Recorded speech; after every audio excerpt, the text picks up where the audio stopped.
समझ नहीं आ रहा अपने सैलरी इंक्रीमेंट का क्या करूं। बेटा इतना क्या सोच रहा है? अपने म्यूचुअल फंड्स के एसआईपी का टॉप अप करा ले। This is the right time. क्या समझ में नहीं आया? बेटा इतना क्या सोच रहा है? अपने म्यूचुअल फंड्स का एसआईपी टॉप अप करा ले। This is the right time. अब समझा।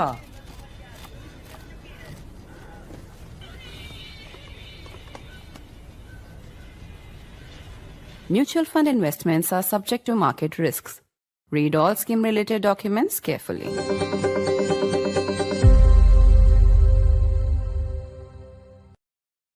A blistering speech by Canada's Prime Minister Mark Carney is the talk of the town, not just of the town, but of the global town square. Carney called out what he called the rupture that exists to the world order ever since Trump basically enforced his whimsical diktats on the global stage. Carney also said, in a very, very distinct example of plain speak, that if you're not at the table, you're on the menu. The question today, ahead of Trump's own arrival at Davos at the World Economic Forum, is especially for us here in India, with the trade deal nowhere close to fruition. Should India continue to lie low and continue the diplomatic attempts at bettering the equation with Donald Trump? Or should India take a leaf from Canada and France's book and call out Trump more directly? There are no good answers and no great options in this VUCA world at a time of an ever-churning world order, one in which Trump has on occasion even warned of a World War III. I'm Barkha. You're with the Mojo Story. On the program today, Donald Trump is keeping not just us in the media, but the world busy. And Canada's Prime Minister Mark Carney has made an address that the world is applauding. In an example of very, very unusual plain speak, Carney basically said that the world order is ruptured. He also said that those who do not go along, those who do not join the table may find themselves on the menu. The Europeans are trying to take on Trump, especially as Trump makes it clear that he has every intention to acquire Greenland.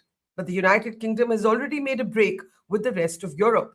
And there's now a big question on whether NATO, once considered one of the world's most powerful military alliances, even means anything without the United States of America.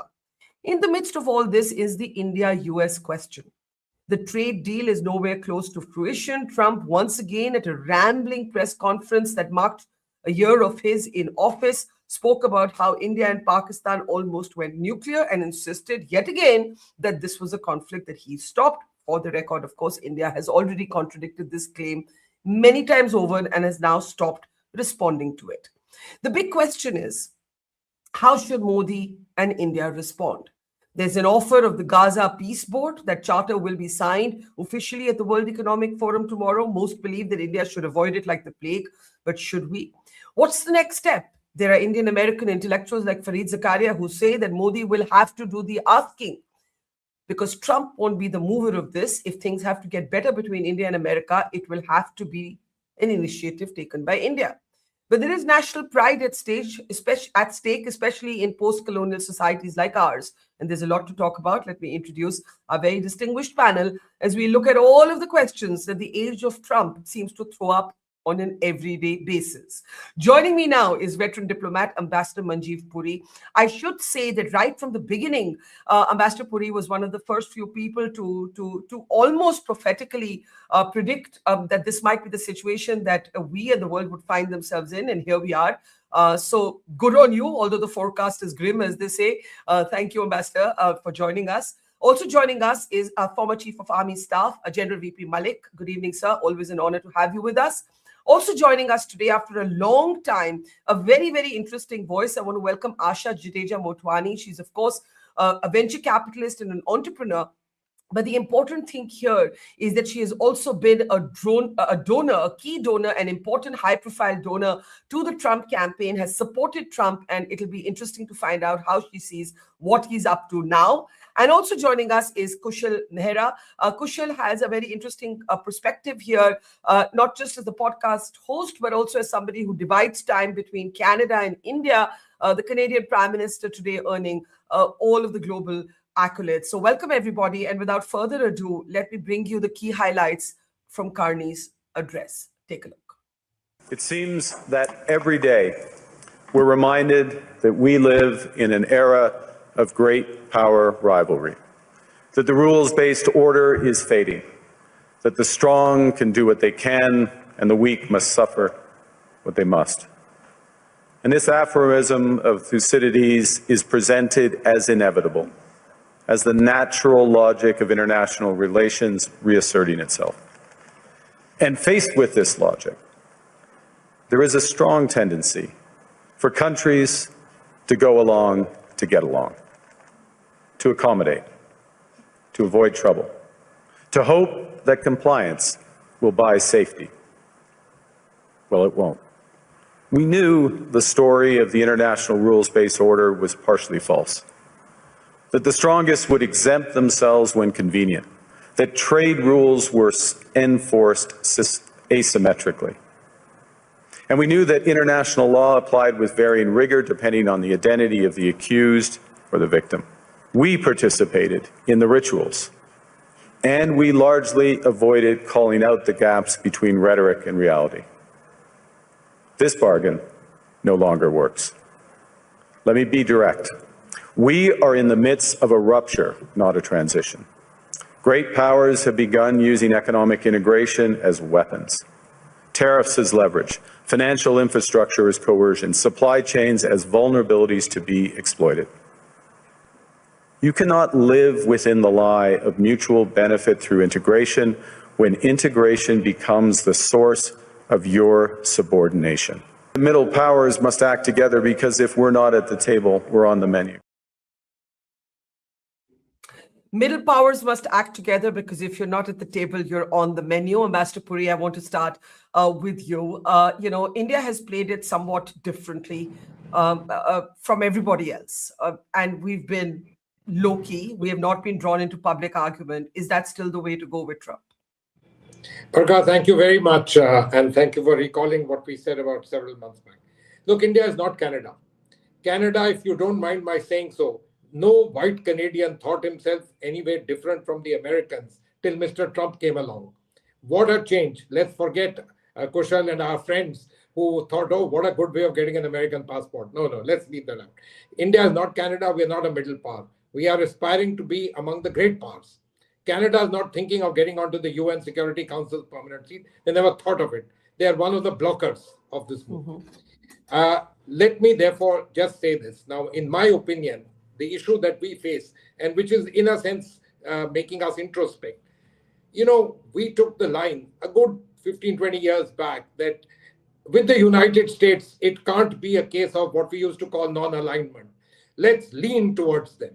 And that was good. And it worked very well till exactly 1 year back when this man decided that, this 1 year had to be celebrated in as many fireworks as possible from Venezuela to Gaza to Greenland to I don't know what else, Iran, etc. is now on the table.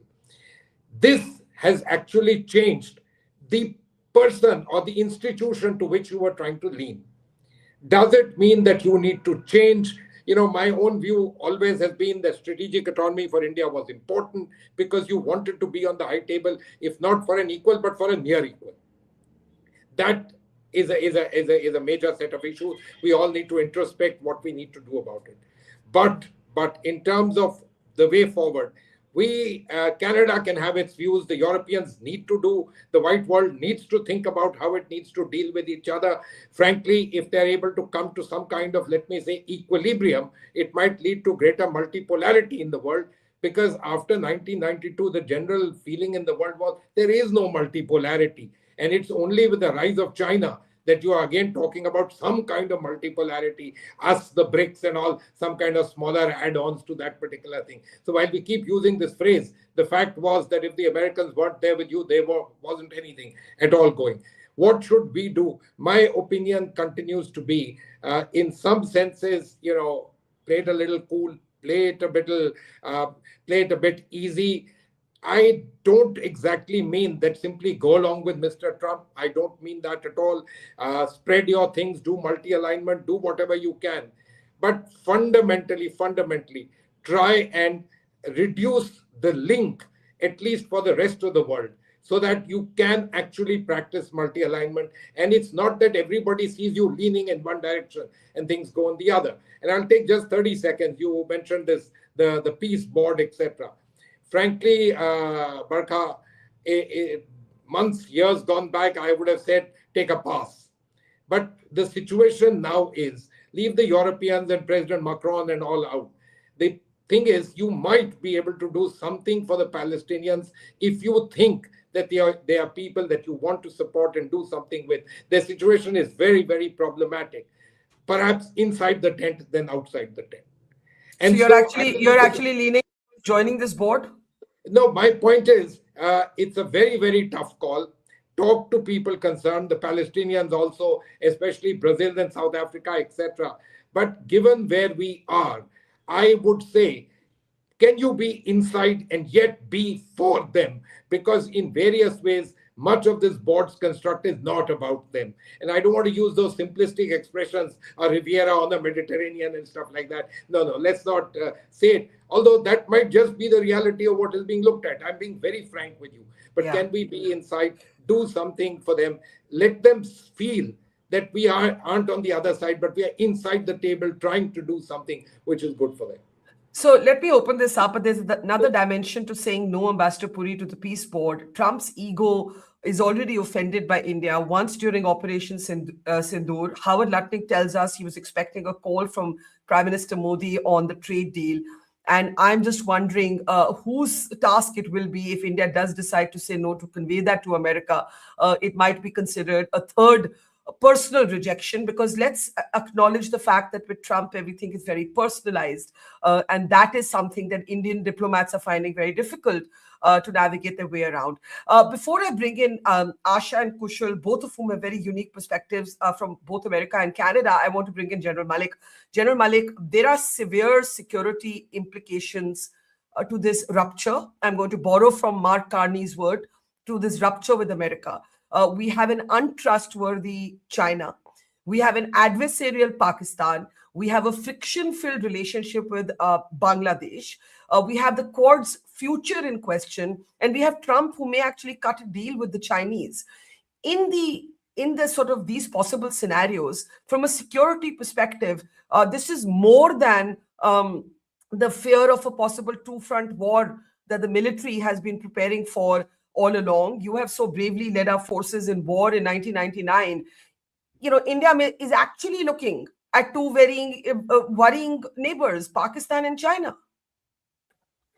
Yeah, Barkha, you are absolutely right. And we are going through a tough security environment currently, particularly the way President Trump has started moving not only towards whatever he is doing, but towards Pakistan in particular. That hurts us quite a lot.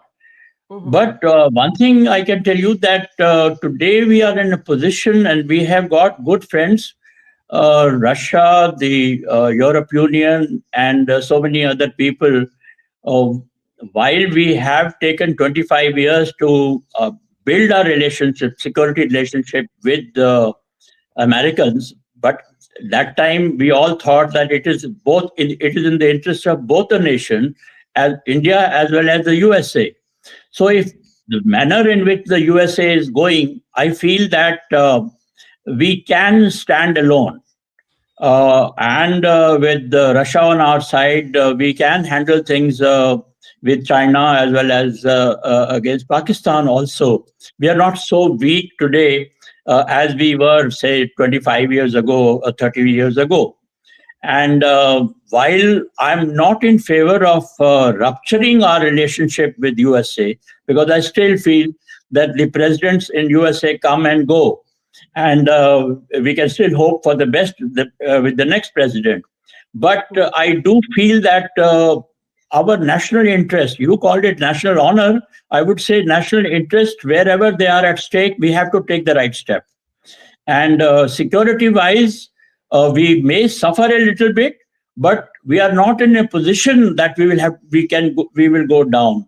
I think we are fairly strong, and the kind of friendship that we have built, and the kind of security steps that we have taken, both on the western border as well as on the northern border, I think we can go through this sensitive period that we have in front of us, as long as President Trump is the president in USA. General Malik, you remind us that things are transitory. And I think it's important to remember that you play the long game. You don't play the reactive game. That's what, Indian security establishment is trained to think. But let me bring in Asha Jadeja Motwani now. Asha, you have been a very prominent donor to the Trump campaign. You have bet on Trump. Do you still support that set of choices that you make, or do you believe in retrospect that you didn't know that this is the kind of president that you were backing? Can we unmute Asha? Yeah, go ahead, Asha. Yeah. I'm a strong supporter of President Trump, Barkha, and the reason for that, first of all, thank you for having me on the show, because this gives me an opportunity to make my views clear, given how much I've created a stir within India about my donation to the Trump campaign for the Super PAC. I'm the fourth largest donor, and I'm actually really grateful that I am a donor, and I'm a White House insider now. And so I'm glad that you have me on the show, because it's important that you speak to people who are in the Trump inner circle. Yeah. Now, for me, why is it important that we, as India and US, we end up continue to invest in our relationship, in trust building, and in building the friendship between the two nations? There are multiple reasons. First reason is because we have spent 25 years building friendship between US and India ever since we did the civil nuclear deal with the US. We have spent 25 years building even economic relations and defense partnerships in the US, with the US. So we have a very strong relationship already in place with the US. Yes, we are going through a transitory hiccup right now, but that doesn't mean that we stop investing in our relationship the way we should continue with any other great power that's in our ecosystem. For India, it is our largest trading partner. We also have 5 million Indians in the United States in positions of great power and authority. So this is a relationship that is important for both parties to invest in. And this is not a matter of ego. This is a matter of doing what is right for India and doing what is right for the US. But can I ask you, and again, great to have you on. As you said, you actually need the views of those who are connected and close to the administration. And my question to you is this: what's in it for India? I'm quite happy to be absolutely transactional about this, not be sentimental, not do hand wringing, conversations on rules-based order and shared values and so on. The question is, I agree that the tariffs are hurting India economically, but there has to be a level playing field for two countries to talk to each other. At the moment, there's this feeling in India that we're being treated like a recalcitrant child. We're not being treated as an equal. Now, you know India also, right?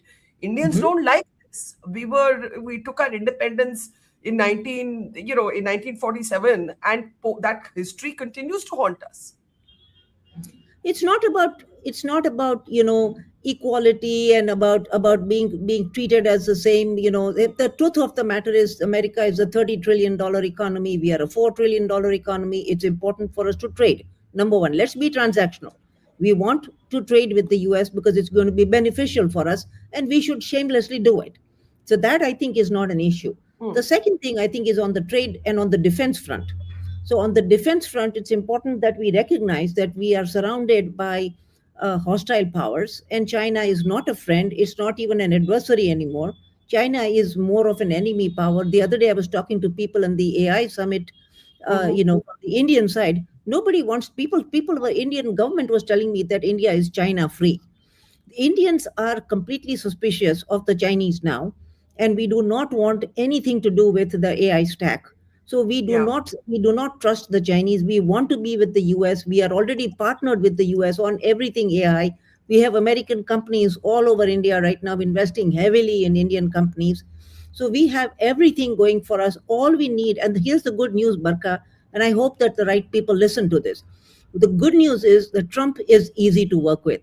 Believe it or not, it is really unlike other presidents where you have to call 20 people. You have to count out to a bunch of bureaucrats and other state secretary of state and secretary of this secretary. In this case, it's a one-man show. The beauty of the Trump administration, it's a one-man show. Get to know Trump and talk to him, reach out to him, and we are in business. He loves India. He loves Prime Minister Modi. He's very fond of Prime Minister Modi. He sees India. I have seen him speaking about H1B with some people in the media, which you must have seen. He said that we need Indian, So what do you think India should be doing that it's not, according to you? We should be, Prime Minister Modi should be making that phone call. We should be saying yes, and we should be saying yes to the Board of Peace. Now, I know it's going to look bad. Again, I'm just being a contrarian here. Let me just say my piece here, okay? I know a lot of people are not going to like what I'm about to say. Yeah. If Prime Minister Modi said yes to the Board of Peace, what's going to happen is all hell is going to break up, especially in the Indian left circles, okay? Everybody is going to say, Prime Minister Modi did the wrong thing. But that's not the case. The Board of Peace is going to have UAE in it. It's going to have Israel in it. It's going to have Greece. It's going to have a whole bunch of European powers in it. If the Prime Minister says yes to President Trump about the Board of Peace, what's going to happen is that in that Middle East ecosystem where he's trying to build peace, the president gets India as an equal partner in crafting of that peace. It also gives India an in and a face-saving way to say, you know what, we are working with you on this. This is an easiest way for us to get rolling on this.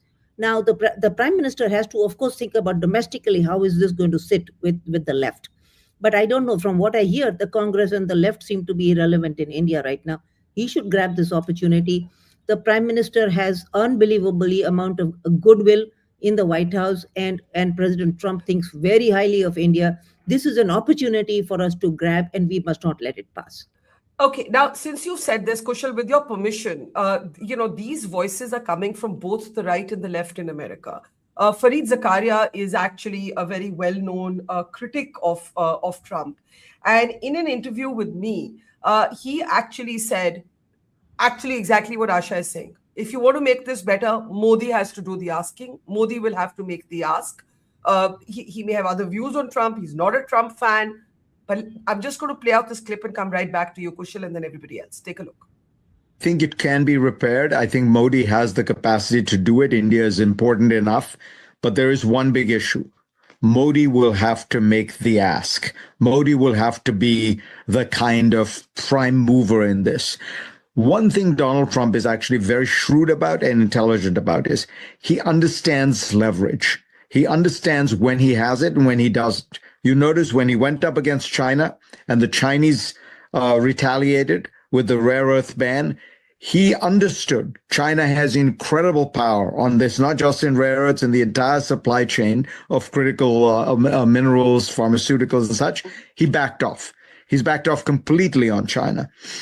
He knows that in the case of India, he has leverage. India needs this deal more than he needs it. I would say anyone who would make a fair analysis of Prime Minister Modi would say that there are big egos on both sides as a general proposition. And I think, if you watch, for example, the way Keir Starmer handles Trump, I think it would be fair to say that Prime Minister Modi is unlikely to be willing to handle him in quite the same way. Starmer is embarrassing. I'm sorry, I'm cutting you short there, but to watch, I know you. It's I know, but it's embarrassing to watch Keir Starmer. But he gets what he wants, right? I mean, is this about you or is it about the country? I think what Keir Starmer would say is, I got Britain the first deal, the lowest tariffs.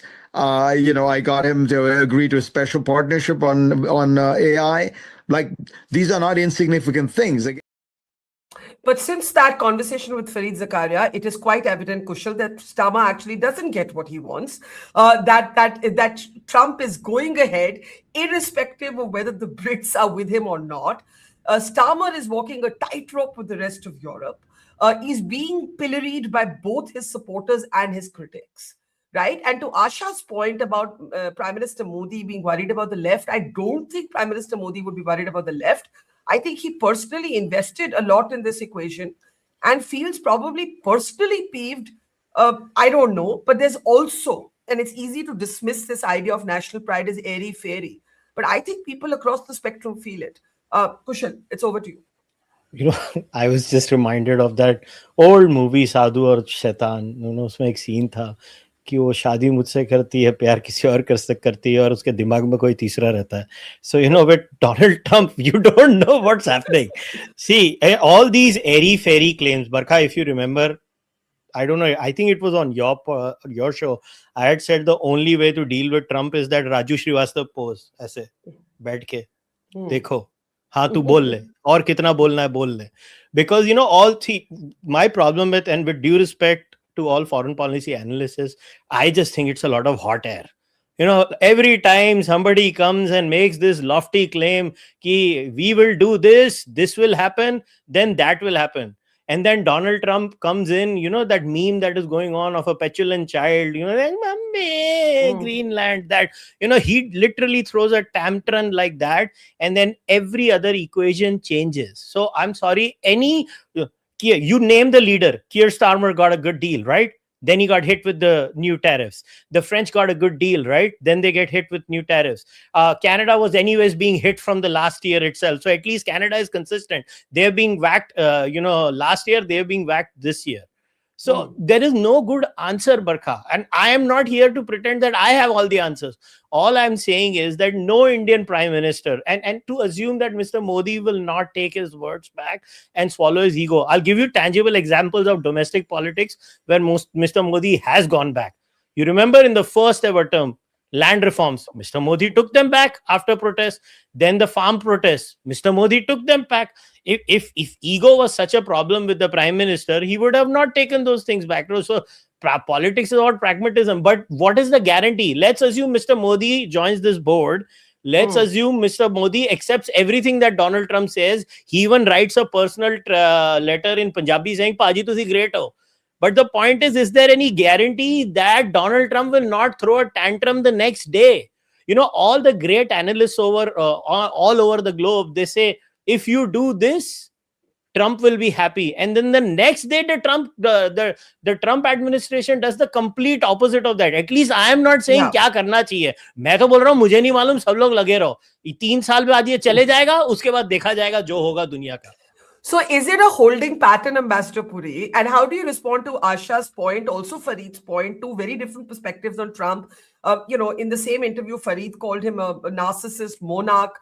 Asha clearly has no buyer's remorse in being a key donor to his campaign. But are we all then just saying, and I kind of agree with Kushal, that all formulas have actually proved to be faulty. Are we then just saying holding pattern?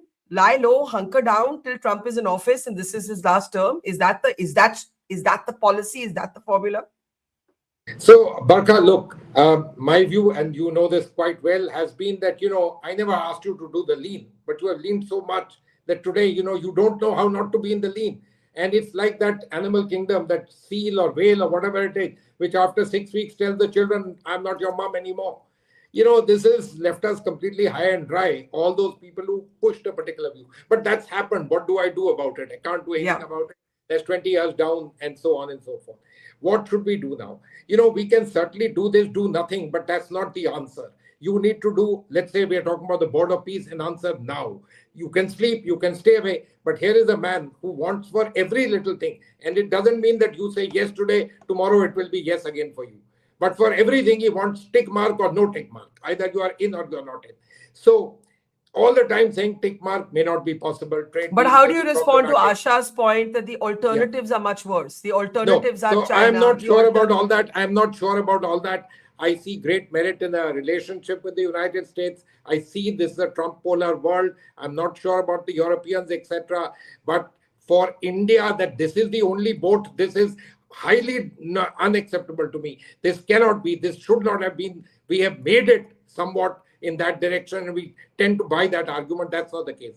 talking about, we are now down to a particular piece, the Board of Peace. That's what we are looking at. Otherwise, there are much bigger things that we can talk about. My view is, it seems to me, no will be seen badly, will yes be seen well, not really. It doesn't mean that tomorrow will be good, but you're inside, perhaps to your own conscience, and that to many others, you can say you want to be inside the tent to try and do something for those about whom the whole world feels, the Palestinians, etc. So, there is pragmatism to what I'm saying. I am the last one to be of this belief that this too shall pass, but it's 3 years from now. Supposing, people are talking about November. My understanding is if by some chance November doesn't go well for him, he'll hunker down and become double down on what he's doing. 3 years is a long period.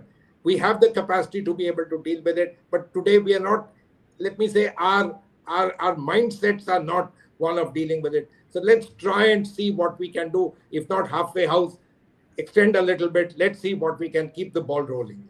Okay, Asha wants to come in and then General Malik. Asha, go ahead.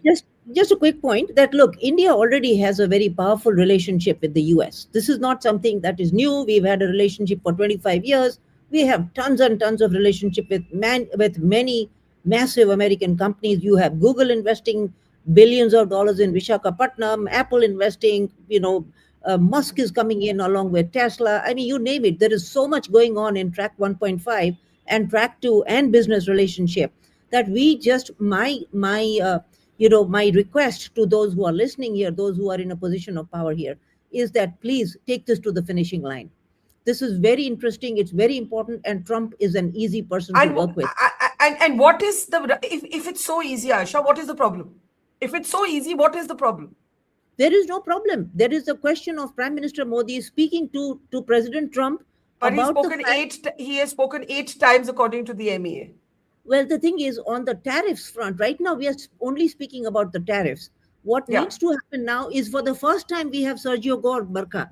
We have Sergio Gore in New Delhi, who is speaking to and texting President Trump every day, right? Yes. What we need to do is we need to sit down with Prime Minister Modi and figure out a way for the Prime Minister to communicate with the President. Here are a few things we are going to say yes to you about. Okay, Ambassador Puri, I need to go to General Malik and Kushal, but a brief interjection from you. Yes, Ambassador Puri. Barkha, a very simple point. I know what Asha is saying. I am well familiar with all of this. I just want to tell you this. The Japanese were the second largest economy for 25 years. Even during those times, did you think that they were the ones who should be getting into the permanent membership of the Security Council?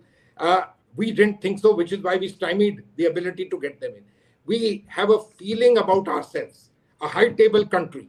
And we, therefore, while having great and good relations with the United States and others, we need to be a country that stands up on its own. I'm sorry, but Godi is not the answer for it. This doesn't mean Board of Peace, no, etc., etc. Thank you. Yeah. So let's take this thought that we have a feeling about ourselves, a high-table country, and being a sort of lapdog to any nation, in this case, the Trump administration, is not something that sits easy, General Malik, with India. I think what Asha is saying is India's interests are at stake. The consequences are real. The damage to, let's say, shrimp farmers, for instance, is real. The economy can be seriously hit if this gets worse. Therefore, leave sentiment aside. Leave what Ambassador Puri is calling this feeling about ourselves. I agree with Ambassador Puri, by the way, but I think it's very important because a number of people in America are making this point again and again, as Asha is making right now. General Malik. Firstly, I don't agree with people who think that a prime minister should speak to the other person and everything will then become hunky-dory. The prime ministers don't speak. They don't have ego. They have to speak only when their national interest is at stake. So, to say that prime minister should speak and everything will become fine, I don't quite agree with that. I've seen how the decision-making takes place in the CCS and other places. So what is more important for prime ministers also is national interest.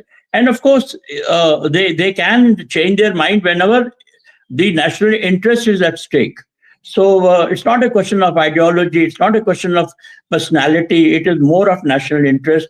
And that must be. The other thing that I have noticed is, I think Asha doesn't have the right opinion about our security capabilities. You know, over the years, I have seen through what has happened after Kargil war and how we have been moved. And looking at the international relations that we have at the present and the capabilities that we have got and the capabilities where the others have got are likely adversaries, we are not expecting China to start attacking us tomorrow in a big way. And whatever they do, we can handle that. It's not a question of that we will be they will run down all the way to Delhi or other places. Please don't think that way. Our forces are there. We are the third largest armed forces today, and we have those capabilities to stand up. A small skirmish can take place anywhere. We will handle it.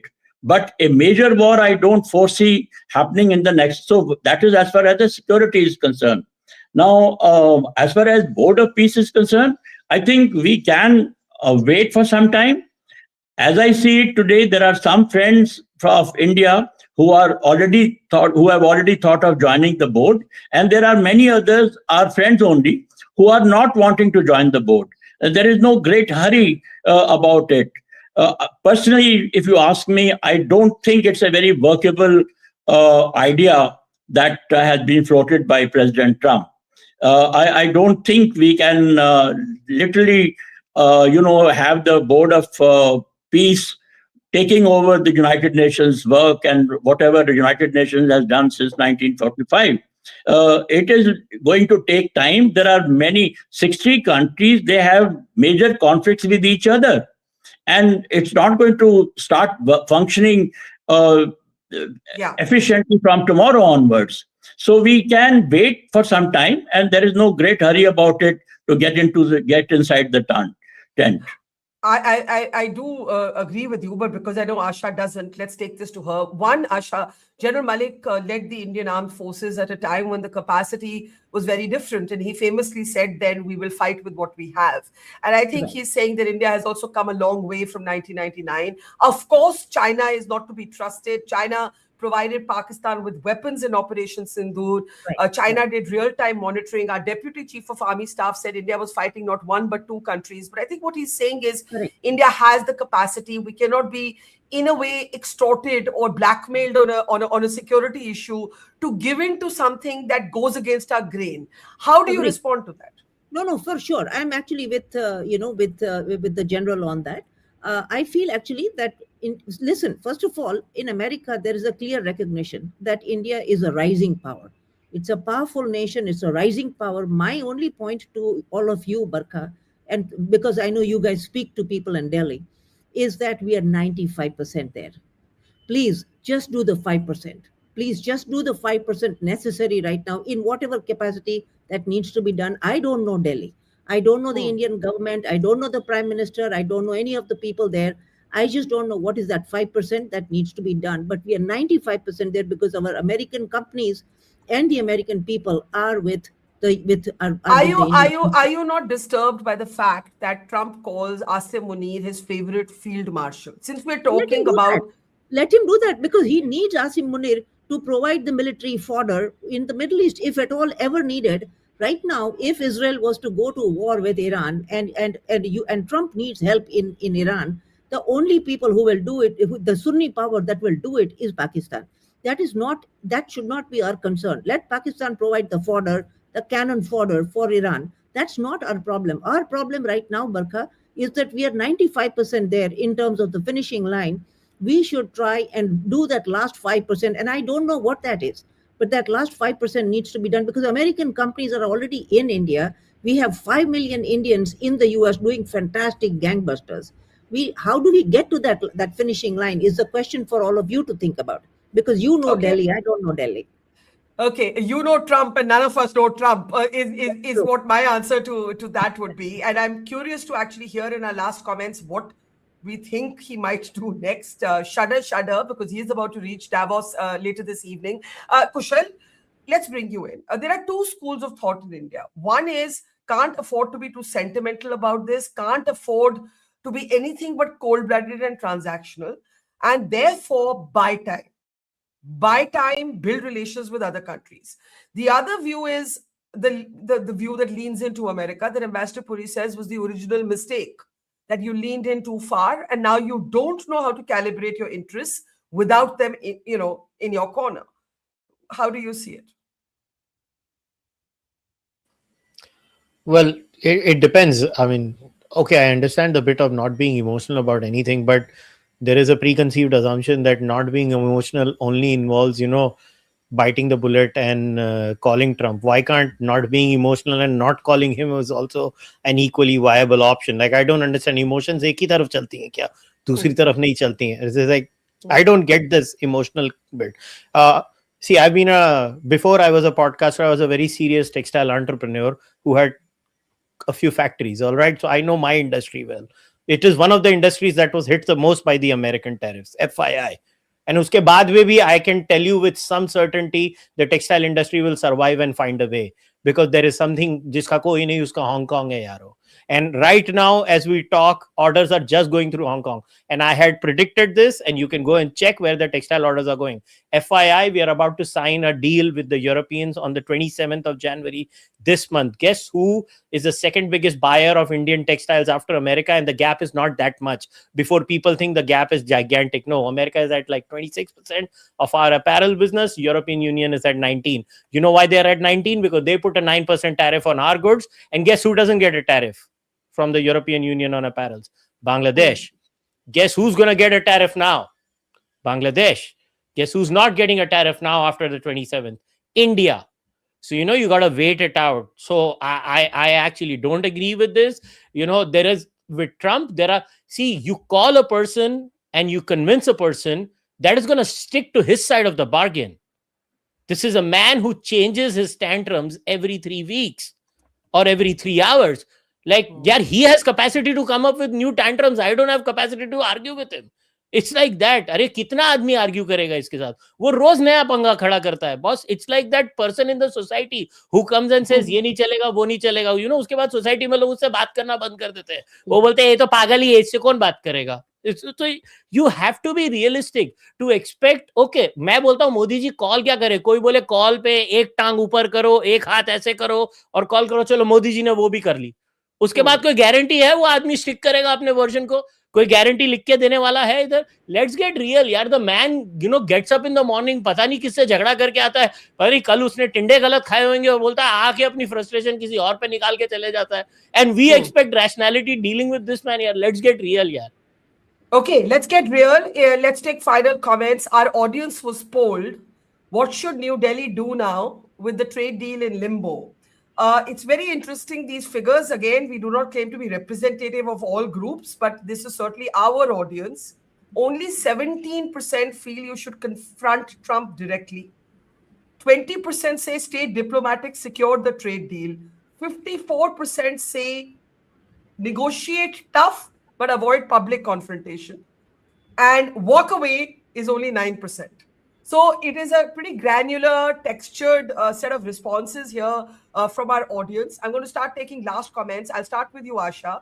Since you do know Trump, I think you must respond to this point by Kushal, that it's not as if people who have paid obeisance to him, who have lain prostrate at his feet, who have made the phone calls, who have sucked up to him, who have been sycophantic, are in a good place today. Therefore, I do tend to agree that if the Prime Minister is going to pick up the phone and call Trump, he must know that there is something with which Trump will not embarrass him later. Him being not Modi personally, but the Prime Minister of India. It can be anybody. Trump has released his personal conversations with Macron on X, right? How does a leader engage with such a leader? Asha, last comment starting with you. So as far as, as I said, Barkha, my main concern right now, as somebody who is speaking regularly to people in the White House, and this is my strong intuition right now, that we are 95% there in terms of closing on the trade deal. We just have a little bit longer to go, and few things from our side, from the India side, will close this deal. This is my strong conviction. And if we can do this, wonderful. That is up to you guys to decide, figure out what that's going to be. But why is it that why should we do this? The question about why should we be acting with why should we be investing in this relationship? Well, I feel it's because it's an important partner of the US of India. This relationship is extremely important. And I think that this relationship must be invested in. I think the Prime Minister knows exactly where these things are headed right now. The good news is right now that we have Sergio Gore, who is Trump's right-hand man, as our ambassador. We have even a shorter line to Trump right now. And I have a feeling, I'm actually optimistic, that we are going to use that short call line between Sergio and Trump. I think we are going to get there very soon. I'm very, very optimistic about US-India friendship now. Okay, that's an interesting thought, maybe counterintuitive to how Indians are feeling. But Asha says that with Sergio Gore here, things are looking up. General Malik, what does Delhi do according to you? Buy time, lie low and buy time and keep negotiating? Barkha, I have almost since 62, I have seen many ups and downs in Indo-US security relations. And really ups and downs, I have seen that. While they will be our friends, they can be our friends, we are adjusting to each other mutually for the last 25 years, brick by brick. But I still feel that we have to look after our own national interest. So my thought is that don't rupture your relationship in the manner that that Trump administration is going about these days, but hold on to your national interest and do what you think is right. Let's not be in a hurry. We are looking at long-term relations. We are not looking at 3 years or 3.5 years relationship. Yeah, I think that is an extremely important point. The question that must be asked is, can you afford to sort of sit back in holding pattern Kushal for 2 years, 3 years? On some issues, yes. On some issues, no. Wherever we have to bite the bullet, we should go ahead and do it. Wherever we don't have to bite the bullet, we don't do it. Like I gave you the example of apparels. I know there's a way out in apparels. We'll find that way by the end of January. And this is not me talking, just, coming up with numbers out of my ass. Like, it's an industry I follow. It's been my life. So if there is some other industry where we do need to call, we call them and we figure a way out. So it should be pragmatism. I anyways don't believe that, this is, I know Mark Carney, everybody's very gung-ho about Mark Carney's speech. Basically, that speech is like, these are my last words. The nichod of Mark Carney was, hum to mauze kar rahe the itne dinon se, ab yaar ye aake humko hi chhitar marne shuru ho gaya, to theek hai, abhi ye chal nahi raha hai. So basically what Mark Carney's speech was... But he did do a mea culpa, right? He said, look, we've all been part of this game. It worked. Yeah. Now it doesn't work. That's what it was forward. Actually. Yeah, so move forward. That's realpolitik.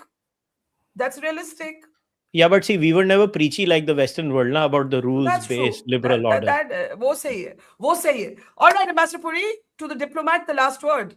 Not an easy set of options. I don't envy anybody who has to take this decision. I have to say that. Last word to you, sir. Barkha, thank you. So, there are several subsets that we are speaking on. One is the big, broad sets of relationships. Everyone agrees, pragmatism, no rupture, take things forward, but stand for national interest. No issue at all. The definitions of national interest are a bit different from the way some of us sitting in India and how Asha ji sitting there at that end sort of looks at these things, which is fine. These things happen. Nothing wrong with that. Look, as far as the trade deal is concerned, I think the overwhelming part of India is no walking away. Don't be silly. Talk tough, negotiate, be pragmatic, take things forward. Trade is important, business important, money matters. Perfectly fine. But, I brought in for a very good reason the issue of the Board of Peace, because there's something of an immediate kind of thing, what you should do. Yes, you can walk away, look at it, etc., etc. I'm not sure how much luxury you have on all of that at the moment. Again, my way of looking at many of these things is engagement is extremely important. You need to be engaged even when on the other side, the manner of engagement leaves you extremely dissatisfied, etc. Keep yourself engaged. Remember, the big white world, the Japanese included, has a different sets of issues. Now, all of this, Ashaji, please please give me the chance to say this. The Americans and the Europeans are totally integrated, and yet, they're getting what they're getting. So pure integration is not the only answer. You've been a great success story. Your late husband, all of you, fantastic. You make us all so very proud. We all know that. There's lots of my friends from where you come from. All that is great. But, at the end of the day, we, those who are in this country, etc., we have a slightly different set of perspectives for all of that from all of you. I know you love India and so on, but we have that national interest, that business of the nation state of India and taking it forward, which, I appreciate your willingness to look at it and understand it, but it can't be yours. So my little point, Barkha, in conclusion, is very simple. You have to engage. You have to engage practically. You need to take things forward. You need to stand your ground when it really comes to matters. On trade, as I said, most people are in favor. Keep negotiating. Make it tough. Don't make it impossible. Phone calls are par for the course. You take a call on all of that. This Middle East, all these multilateralisms, in my opinion, are not unimportant. They are very important. They are about shaping the global order for now and for a few years, and we don't know what happens to all of this. We need to ensure that the way we play this game doesn't, if you don't mind my saying so, turn out to be the Japanese way. Right there and yet nobody. We have to be up there, maybe take it a little easy, but ensure that in the longer run, hopefully not so long ago, we are there in the world. And as somebody who may not be in the G2, but certainly is in the G4. Thank you. All right.